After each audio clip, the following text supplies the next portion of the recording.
बारिश की काली रात थी। अदिति अपनी माँ के साथ पुराने वीरान घर में थी। अचानक बिजली चली गई और चारों तरफ घना अंधेरा छा गया। अदिति ने मोमबत्ती जलाई, तभी दीवार पर एक अजीब परछाई हिलती दिखी। खिड़की अपने आप खुल गई और अंदर ठंडी हवा भर गई। अदिति डरकर माँ के पास गई। दरवाजा भी अपने आप खुल गया। माँ ने घबराकर बंद किया। तभी हवा में किसी की फुसफुसाहट सुनाई दी। तुमने मेरा सामान छुआ है। दोनों डर के मारे कांपने लगीं।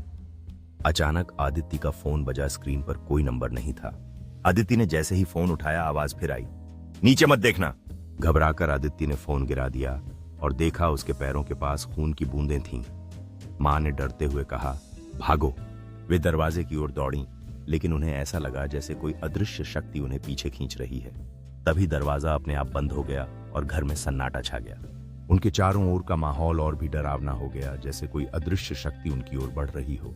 आदिति की माँ ने उसका हाथ मजबूती से पकड़ लिया। उनके चेहरे पर डर साफ झलक रहा था, जैसे वे किसी साए को महसूस कर रही थीं। वे जैसे तैसे दरवाजे तक पहुंची, मगर दरवाजा खुलने के बजाय जोर से बंद हो गया। कमरे का तापमान अचानक गिर गया और दोनों को लगा जैसे किसी ने उनके कंधे पर बर्फीली उंगलियां रख दी हों। दीवारों पर खून जैसे निशान उभर आए और फुसफुसाहटें और तेज हो गईं। अब तुम कभी नहीं जा पाओगी। आदिति ने मां का हाथ पकड़ रखा था। दोनों रो रही थीं।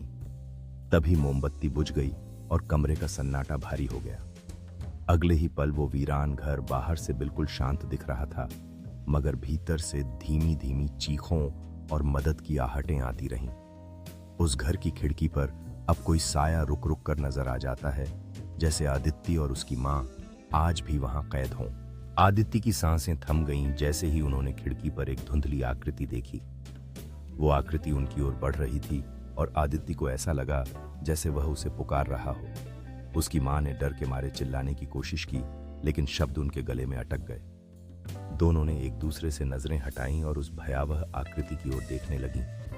तभी अचानक कमरे में फिर से बर्फ की ठंडक भरने लगी और दीवारों पर वही फुसफुसाहटें तेज हो गईं।